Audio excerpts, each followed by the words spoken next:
Bom, agora vamos falar sobre terapêutica clínica e níveis de prevenção em saúde, na disciplina de Fundamentos de Saúde. Bom, antes de qualquer coisa, nós temos que comentar sobre quais são as competências clínicas. Isso para qualquer área da saúde, seja para medicina, para enfermagem, para fisioterapia, para quiropraxia. Nós temos diversas competências clínicas. A primeira competência clínica que nós temos é o da avaliação, ou mesmo do diagnóstico. Depois da avaliação, nós vamos desenvolver um plano de tratamento. E a seguir, temos então como passar para o paciente um prognóstico. Esse prognóstico ele deve considerar o plano de tratamento, ele deve considerar as opções que nós temos de tratamento para o caso desse paciente. O plano de tratamento ele é traçado não só no que tem de referência bibliográfica, não só no que é de evidência científica, mas também considerando determinantes do processo saúde e doença. Nós temos que ver que o tratamento oferecido ele possa, digamos, ser adequado ao paciente quanto a aspectos psicológicos, né, aspectos culturais, aspectos emocionais, né, aspectos também socioeconômicos. Então, nós não podemos preconizar um tratamento que o paciente não consegue digamos, ter adesão a esse tratamento. Então, tudo isso deve ser pesado na hora de traçar um plano de tratamento.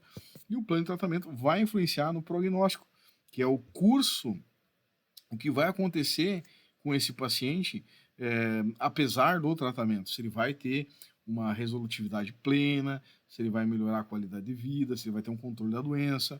Então, cada situação é de acordo com as características da própria patologia do paciente. Então, a orientação profissional ao autocuidado também é uma competência clínica. O monitoramento, né? Então, nós temos que entender que o paciente nem sempre vai saber, por exemplo, um paciente com osteoporose, né?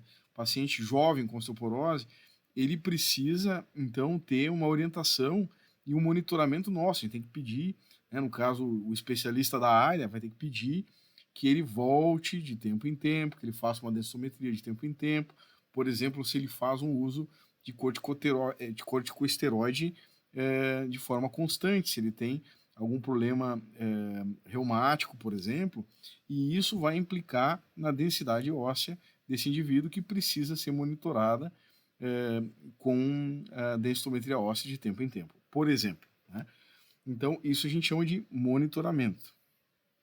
Além disso, nós temos aspectos de cuidado e temos profissionais também que são altamente especializados em cuidado humano, como o enfermeiro. Bom, todos os aspectos de competências clínicas e de terapêutica clínica, eles vão incidir em cima da patologia. Né? Lembrando que patologia é estudo do sofrimento humano, mas cada patologia vai ter um curso e essa patologia ela vai ter uma apresentação que vai variar também de paciente para paciente, né? Conforme a sua classificação e conforme também a genética do próprio paciente. Nós vamos ter uma causa também que é importante, sempre, quando possível, deve ser determinada, de forma que a gente possa fazer com que o paciente também consiga diminuir a exposição a esse fator causador. Muitas vezes, não é só a etiologia direta, mas outros fatores que contribuem também para o agravamento ou que contribuem para a melhora desse paciente que devem ser estadiados, estabelecidos. Então, se existem características, né, dessa doença que possam melhorar com algum aspecto ambiental, nós devemos buscar, e isso está dentro do rasteio de todos os fatores que influenciam sobre essa patologia. Então, os tratamentos, eles podem ser classificados de várias formas. Tratamento conservador, que é todo tratamento que não vai, digamos, vai preservar as estruturas anatômicas, então não vai desenvolver nenhuma estratégia cirúrgica. Né? Tratamento cirúrgico, tá? Aí o cirúrgico, ele pode ser minimamente invasivo, ele pode ser extremamente agressivo, né? Então, tem vários aspectos do tratamento cirúrgico hoje em dia, né? Tem muitas técnicas que são menos, digamos assim, deletérios ao paciente, né? Então, existem essas alternativas. Então, por isso, o tratamento também pode ser classificado como invasivo e não invasivo. Então, invasivo não significa que é agressivo, né? Invasivo é que tem, digamos, componentes pérfuro-cortantes, que vai, digamos, aplicar alguma substância no indivíduo. Então, invasivo, né, e não invasivo. Então, quando a gente trata em acupuntura, é tratamento invasivo. Quando a gente trata em agulhamento seco, não, terapia neural, né? Quando trabalhamos em proloterapia, é um tratamento invasivo. Então, os tratamentos não invasivos, eles vão envolver, digamos, não acessar o ambiente interno do paciente. E isso envolve, então, terapia manual, eletroterapia, né, todos os recursos que não vão entrar no organismo do paciente. O tratamento pode ser através de medicamentos ou sem o uso de medicamentos, que a gente chama de não medicamentoso. Então, essas são as classificações básicas, tá, dos tratamentos. Além disso, tem os enfoques preventivos, que nós vamos falar a seguir. O objetivo do tratamento. Muitas vezes um tratamento ele pode ser considerado resolutivo mesmo sem curar o paciente, porque depende muito de qual é o objetivo do tratamento. Se o objetivo do tratamento foi alcançado, então o tratamento é resolutivo. É isso que nós devemos pensar, né? Então, considerando o status da patologia, as características da patologia. Tem situações onde nós já temos sequelas, né? Então, na realidade, qual é o objetivo do tratamento? Se o objetivo do tratamento foi alcançado, então, nós consideramos que o tratamento é resolutivo, tá? Algumas vezes é a cura, outras vezes não, é um objetivo secundário a cura. Tá? Tem pacientes que ficam realmente em estados de quase cura, nem parece que tem a patologia, nem sentem a patologia e fazem uma espécie de manutenção terapêutica. Então, nós temos também a melhora da qualidade de vida, né, como objetivos, quando uma condição não é curável, a reabilitação quando na existência de sequelas. Então, a orientação ao paciente. A orientação ao paciente envolve vários aspectos. Envolve aspectos nutricionais, atividade física, relativa ao sono, relativa ao relacionamento familiar, ao trabalho. Quando existem muitos conflitos familiares, esses conflitos familiares e algumas patologias, inclusive até psiquiátricas, elas vão repercutir mais, né? Então, nós temos que fazer essas orientações ao paciente conforme a nossa especialidade. E o sucesso terapêutico? O que significa o sucesso terapêutico? O sucesso terapêutico, ele significa, né, alcançar o objetivo que foi traçado lá no plano de tratamento. Tá? Então, isso é o sucesso do terapêutico. Isso é importante lá no plano de tratamento, que o paciente entenda claramente qual o objetivo desde o início. Então, muitas vezes muitas vezes não é claro para o paciente e muitas vezes o paciente não entende. Então, devemos então ser bem claros, né, no plano de tratamento e também assegurar de que o paciente realmente entendeu. Tá? Então, em alguns casos, o sucesso do tratamento é alcançado mesmo sem a cura plena. Tá? Isso é importante. Então, o sucesso do tratamento. O que ele depende? Do que depende? Isso é muito importante. Depende de vários fatores. Alcançar o objetivo do tratamento depende do quê? Natureza e qualidade técnica do diagnóstico e da intervenção dos profissionais. Então, o diagnóstico tem que ter sido bom. Não adianta tu traçar um plano de tratamento para disfunção ou para patologia equivocada. Então, primeiramente, tem que acertar o diagnóstico, tá? Porque você desenvolveu um plano de tratamento para aquela condição. E daqui a pouco era outra condição. Né? Então, o diagnóstico é fundamental. Além disso, a qualidade técnica da intervenção. Então, a natureza da nossa ação profissional é fundamental para o sucesso do tratamento. Além disso, a orientação da equipe de saúde para os pacientes e também para os familiares. Porque outro aspecto é o suporte familiar. Então, tu orienta não só o paciente, em algumas situações, o paciente está muito debilitado, pacientes com câncer, né, pacientes que a gente faz um diagnóstico e verifica ali que tem uma disfunção mais grave, um problema mais grave, ele precisa de apoio familiar. Então, a orientação tem que ser dada ao paciente e também para a família. Outro aspecto, suporte familiar. Então, a família tem que apoiar, tem que entender a condição. Se ela não entender a condição, o paciente não vai ficar bem. Outra questão é o paciente mesmo tem que querer. Então, a adesão do paciente ao tratamento. Se o paciente não tiver adesão ao tratamento e também as orientações ministradas pela equipe de saúde, então vai ficar difícil alcançar o sucesso do tratamento. Então, injúria. O que é injúria? Qualquer alteração tecidual, né, ou células, tecido ou células, causada por uma doença ou evento traumático de um tecido. Pode promover perda da função e de uma parte do corpo. Significa lesão. Tá? Então, disfunção. Né? A disfunção pode advir de uma injúria. Né? E a disfunção é uma alteração, um problema que afeta o funcionamento de uma parte do corpo. No sentido mais amplo, uma disfunção é o oposto do funcional. No campo da biologia, o conceito se refere a um distúrbio de uma função do organismo. E sequela? O que é sequela? Né? Sequela é algo, né, é um produto de uma injúria, né, geralmente que gerou uma alteração anatômica muito mais grave, que modificou a estrutura anatômica e tem algum caráter de irreversibilidade. Então, pode ser que a estrutura ainda está lá, mas ela não é mais a mesma, ela não cumpre a função, por exemplo, um ligamento que ele não estabiliza mais como anteriormente. Ele está lá, ele até está íntegro, né? Digamos assim, ele tem contiguidade nas fibras, mas ele perdeu, digamos, elasticidade, ele perdeu, no caso, resiliência, ele não consegue mais, digamos, limitar o movimento como anteriormente. Então, essa estrutura, né, que perdeu a capacidade de resistir a uma força, né, tanto compressiva quanto uma força de estiramento, ela perdeu algumas características, então ela já sofreu uma alteração anatômica, ou mesmo que microanatômica, então já é uma sequela. Então, algum grau de lesão irreversível, a gente chama de sequela, após esgotar todas as possibilidades de tratamento. Então, já fez tudo que era possível por muito tempo, não melhorou, isso é uma sequela. Então, sequela é um dano ou lesão anatômica, estrutural ou funcional permanente em qualquer grau. Pode ser, de certa forma, superada por readaptação da função. Sim, nós podemos gerar compensações, né? Melhorar um reforço, fazer alguma coisa, mas a estrutura não vai ser mais a mesma.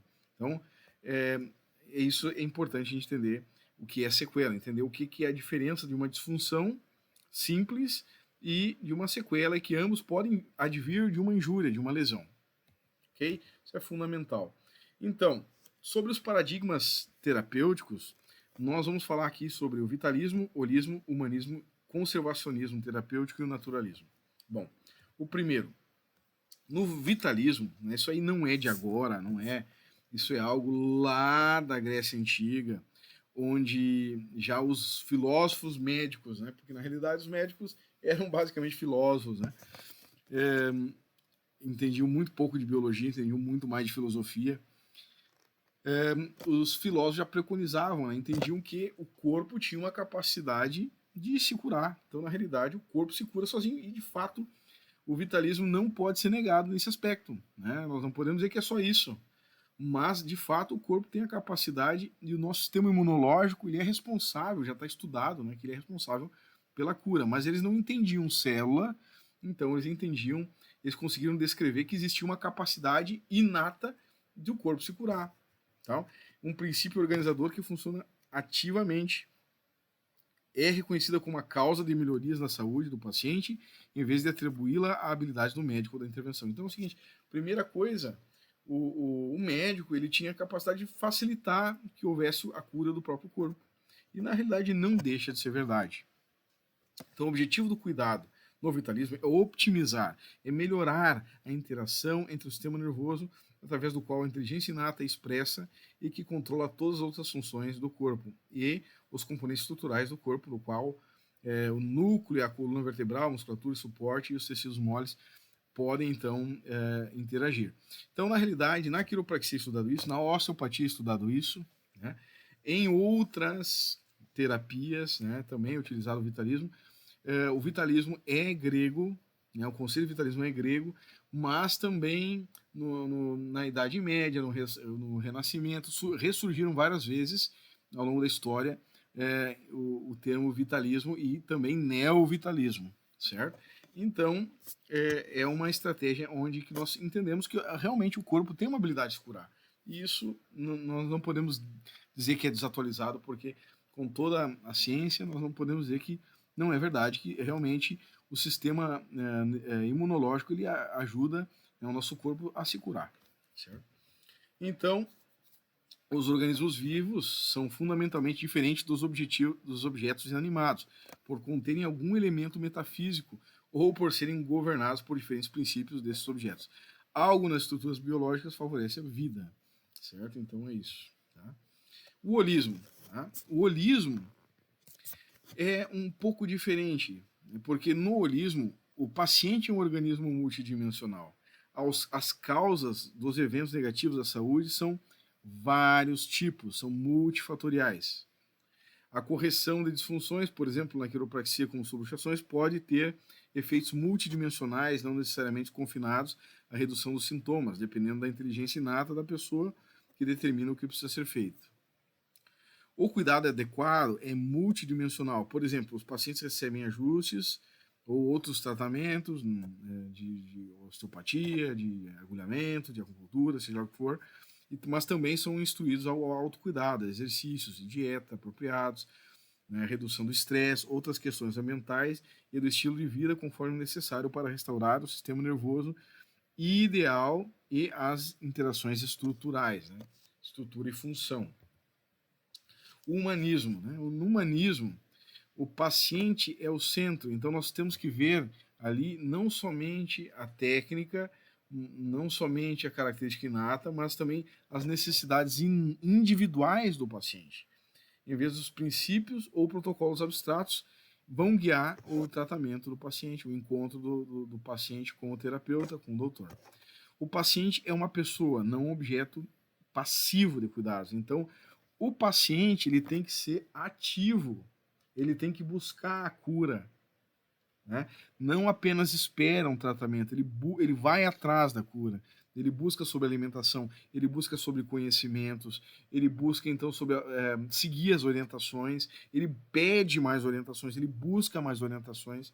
O paciente assume um papel ativo e igual no processo de cura, com responsabilidade de seguir um estilo de vida saudável. O relacionamento entre o médico e o paciente é indissociável dos procedimentos que são entregues, que são dados. Os procedimentos são adaptados à necessidade individual de cada paciente. Então, a técnica ela é dada conforme a necessidade do paciente, seja de qualquer profissão, desde de medicina, quiropraxia, fisioterapia, enfermagem, para qualquer área. Então, nós vamos dar o que o paciente precisa, dê a César o que é de César. Tá? O conservadorismo, né, terapêutico ou conservacionismo terapêutico. A palavra mais correta é conservacionismo terapêutico. Nesse caso, a prevenção é o foco. Então, nós vamos incentivar que o paciente se trate antes de ficar doente. Isso é uma mentalidade. E muitos profissionais educam nesse aspecto. Educam o paciente em programas de manutenção. Por exemplo, o paciente tem uma sequela, ele faz uma manutenção, ele não recebe o efeito da sequela a mais. Então, o conservacionismo terapêutico, ou conservadorismo terapêutico, é trabalhar a prevenção em todos os níveis, inclusive no paciente que é rígido. O paciente rígido é aquele paciente que nunca adoeceu. Também, se ele está se expondo a uma situação, a gente também pode desenvolver uma estratégia de prevenção. Então, os cuidados antecipatórios em vez de curativos são preferidos. Métodos manuais, principalmente ajustes da coluna vertebral para restaurar o equilíbrio do sistema nervoso, são de primeira escolha, no caso da quiropraxia. Né? Mas não somente. Né? Então, dentro da medicina, pode ser a utilização de vitaminas, dentro da massoterapia, então, uma massagem regular, né? Dentro da fisioterapia, os exercícios, na educação física, atividade física mesmo, na fisioterapia, os exercícios terapêuticos preventivos. Por exemplo, se o paciente já tem uma tendência a ter bursite subtrocantérica ou tendinite glúteo devido a uma alteração anatômica óssea, como muitas mulheres apresentam, então já entra fazendo um programa, já melhorou os sintomas da tendinopatia ou da bursite, vai seguindo um tratamento preventivo onde ela não tem mais sintoma. Então, esse é o foco que nós desenvolvemos. Então, o naturalismo. O naturalismo é quando o paciente adota um estilo de vida natural, saudável, com alimentos integrais, evita drogas, álcool, produtos químicos. Se necessário, utiliza, né, remédios naturais, suplementos alimentares e exercícios também são preferíveis do que qualquer outro tipo de tratamento medicamentoso ou cirúrgico. Tá? Então, nós vamos utilizar, importante que todas essas estratégias, né, de bem-estar, nós vamos utilizar ao mesmo tempo. Então, quando a gente aplica o naturalismo, né, e incentiva o paciente a ter um bem-estar, não significa que o vitalismo não está acontecendo, não significa que não tem algo inato no paciente que está ajudando ele a se curar.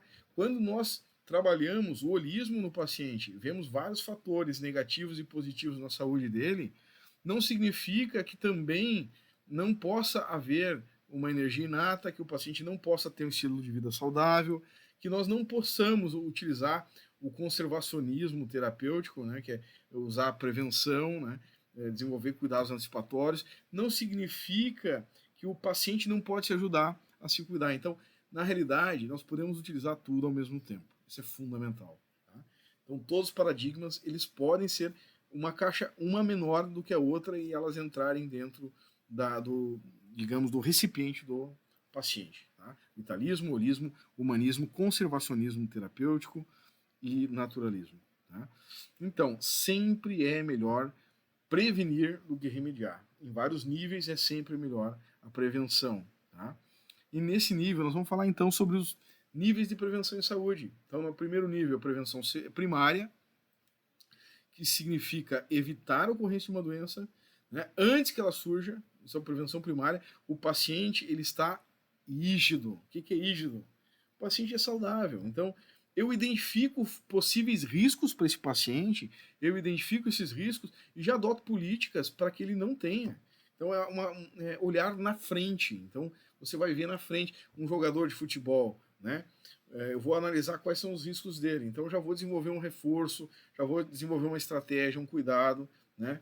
Vou utilizar da mesma forma um paciente que vai estar envelhecendo, que está bem, está envelhecendo, eu vou desenvolver já uma estratégia de exercícios, eu já vou estabelecer um plano de quais exames que ele tem que fazer de acordo com as diretrizes da OMS, para eventualmente livrar ele de uma situação de risco. Então, a prevenção primária, né, são todas medidas ou ações especialmente destinadas ao período que antecede a ocorrência da doença. Dentre elas, destacam-se o saneamento básico, vacinação, controle de vetores e também intervenções preventivas que eu posso utilizar. Então, é fundamental a prevenção primária. Então, nós temos a prevenção primária de forma universal, dirigida a uma população inteira, uma comunidade inteira. Exemplo de prevenção primária. Eu colocar uma substância no alimento. Né? Então, por exemplo, o sal, né, ele contém iodo. Né? Por que o sal contém iodo? Para prevenir uma disfunção, por exemplo, uma deficiência na tireoide. Isso é uma estratégia de prevenção para uma população inteira. Então, é uma estratégia universal. Né? Então, é dirigido a uma comunidade, a uma sociedade inteira, uma comunidade que tem já uma predisposição, ou já teve histórico disso. Né? Então, exemplo, né? Aumentar níveis educacionais reduzirá a chance das pessoas serem psicologicamente infelizes e apresentar problemas de saúde. Então, com certeza. Tá? O nível educacional elevado faz com que a pessoa também consiga enxergar, identificar, se cuidar melhor. Né? É um determinante cultural nas doenças. Então, as pessoas vão ter hábitos, né, que vão se formar. Então, desde alimentares, desde cuidados, né, assim por diante. Exemplo, satisfação no emprego e saúde mental, é um aspecto. Prevenção seletiva, quando visa uma determinada população de risco. Né? Exemplo, trabalho com crianças que podem desenvolver TDA ou TDAH. Né? Prevenção de problemas sociais e comportamentais em crianças e adolescentes, justamente por causa do risco de bullying, etc. Não só isso, em prevenção seletiva, eu posso pegar trabalhadores de uma determinada área. Né? Então, eu posso utilizar, daqui a pouco, protetores auriculares, eu posso utilizar capacetes. Então, o paciente é rígido, aquele grupo é rígido. Então, eu vou evitar que ele adoeça. Tá? Outro exemplo de prevenção primária, eu uso, por exemplo, de preservativo. Então, o preservativo é um grande exemplo de prevenção primária para doenças sexualmente transmissíveis. o uso do capacete pelo motociclista, o uso do cinto, o airbag, o uso de luvas para manipular material biológico, controle de vetores, vacinas, né, como da poliomielite, ginástica laboral, exercício físico. Em pacientes que não têm nada, é considerado prevenção primária, né, como os EPIs, né, equipamentos de proteção individual, e também os equipamentos de proteção coletiva. Um óculos, por exemplo, ele é um grande fator de prevenção primária. E a prevenção secundária? O que é a prevenção secundária? Incorpora uma série de medidas que visam impedir a evolução de doenças já existentes e consequências das suas complicações. Os exames periódicos, o autoexame da mama, por exemplo, né? Vamos supor, são procedimentos de reconhecida eficácia para o diagnóstico precoce que permite o início imediato do tratamento e evita muitas vezes o agravamento da enfermidade. Prevenção secundária significa prevenção da evolução da enfermidade, através da execução de procedimentos, tanto diagnósticos quanto terapêuticos. Então, o paciente está doente, vamos supor, o paciente está com hipertensão arterial sistêmica. Se ele não tomar a medicação para pressão alta, o que vai acontecer é que ele pode ter um derrame, que ele pode ter um AVC, porque o vaso pode arrebentar com a pressão. Então, a prevenção primária, a prevenção secundária, no caso, ela vai evitar o agravamento e a formação até de uma sequela, que é um dano irreversível para esse paciente. Então, é muito importante, né, também que os pacientes sigam as orientações dadas pelo profissional para que a prevenção secundária seja de fato eficaz. O tratamento é uma prevenção nesse caso, prevenção da sequela, da piora do quadro, do agravamento. Tá? Exemplos de prevenção secundária, da pressão alta, que eu já falei, né? O paciente, então, pode fazer, com pressão alta, deve fazer exercício físico regular, né? Não só tomar medicação, daqui a pouco a medicação começa a não funcionar mais. O paciente tem que tratar a parte psicológica, às vezes os picos de pressão têm relação com a parte psicológica, né? Então, assim, ele pode diminuir toda a ação do medicamento, né? Inclusive diminuir o consumo de medicamento, se ele adotar certas, precauções, né, e cuidados no aspecto emocional, psicológico, também no aspecto social, relacionamento familiar, tá? E também ele pode utilizar de outras estratégias não medicamentosas, tratamentos não medicamentosos, como o exercício físico regular. Tá? Outro exemplo, um paciente com infecção por HPV, papilomavírus humano, no colo do útero, com acompanhamento e orientação do ginecologista, pode evitar o câncer de colo do útero. Tá? E isso faz com que muitos pacientes não venham a ter o câncer, não venham. Então, já tinha uma doença com HPV, mas essa doença não evoluiu para uma doença mais grave, que é o câncer do colo de útero. Um paciente com tendinite em fase aguda, iniciar um tratamento fisioterapêutico correto poderá evitar a piora que evoluiu para a diminuição dos movimentos no braço, né? Então gerando perdas funcionais maiores. O paciente com AIDS, fazendo uso correto da medicação, diminui a possibilidade de complicações. Melhor, o paciente pode nem ter AIDS, pode ficar só com HIV e não ter a doença, tá? Se ele faz o tratamento correto, que na realidade esse tratamento é uma prevenção secundária. Aí vemos a prevenção terciária, tá? Reabilitação, né, é a prevenção terciária. Então, tratar com exercício não significa reabilitação. A prevenção, qualquer medida que vai trabalhar as sequelas, né, coisas irreversíveis, a gente vai chamar de reabilitação. Então, não é só fisioterapia, é enfermagem, né, quiropraxia. Um cirurgião, se ele corta o tendão lá, faz uma liberação do tendão, o paciente melhora o movimento, é reabilitação também. Tá? Então, massoterapeutas, fisiatras, são vários profissionais que atuam na reabilitação, que é a prevenção terciária, que, na minha opinião, né, bem claramente, prevenção terciária é a prevenção da morte, porque se o paciente está, digamos aí, com incapacidades funcionais, ele vai para o leito, ele dura muito pouco tempo.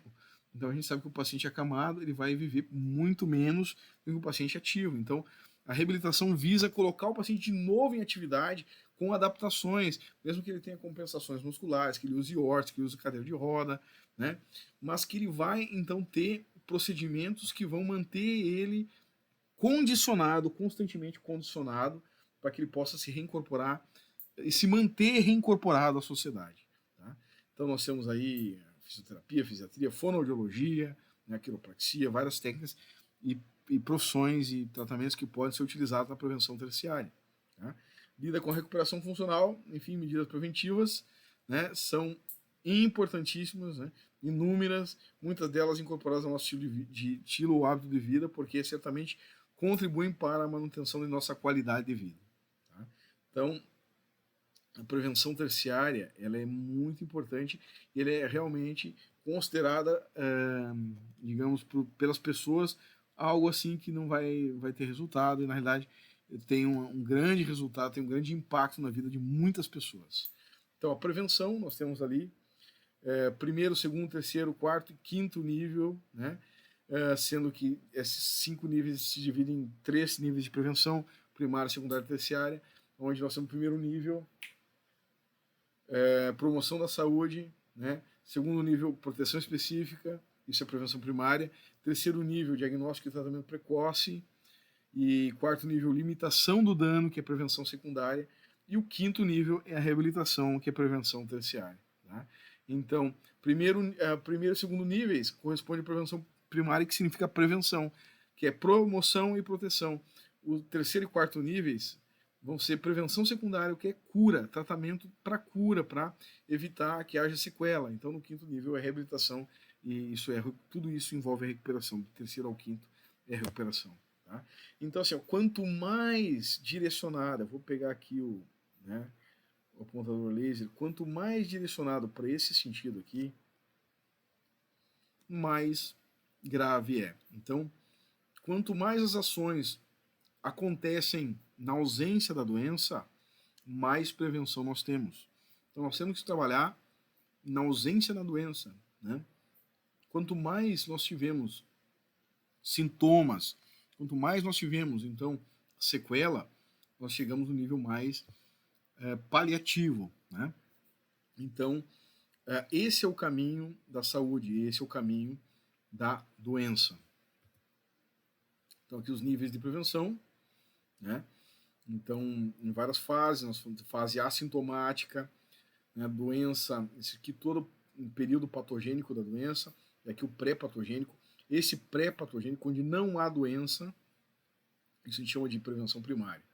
E aqui a prevenção secundária, né? Quando a doença avança, nós temos aqui, então, morte, invalidez, né? E aí a prevenção terciária, né? Então, nós temos 3 níveis, e aí se fala agora no quarto nível.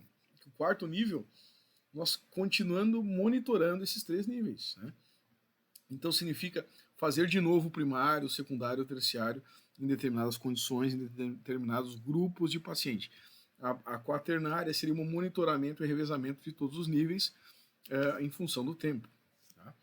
Então, nós vamos utilizar prevenção quaternária complementar aos 3 níveis de prevenção, mas que deve permear todos os anteriores.